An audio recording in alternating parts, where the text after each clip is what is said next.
Gravar cun móvil táctil cando estás no mar non é cousa fácil, porque estás traballando e estás cas mans molladas e teste que quitar os guantes e secar as mans para poder gravar. Cos animais salvaxes aínda a cousa se complica máis, porque eles venche como un inimigo e o único que intentan é protexerse e escapar, como me pasa a min con esta centola que aquí me estou a pelexar para poder facer un vídeo e enseñarvos que a devolvemos ao mar, porque aínda que a veda está aberta, ten ova.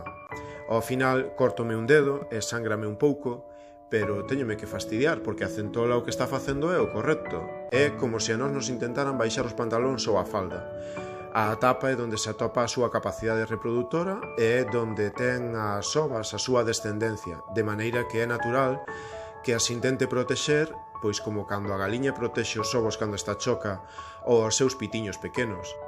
Un dos motivos polo que o mar é tan productivo é porque as criaturas que o habitan defenden así con uñas e dentes a súa descendencia.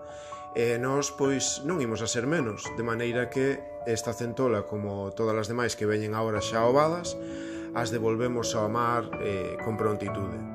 E ao final, pois, non é nada heroico, porque é simplemente o que debemos facer.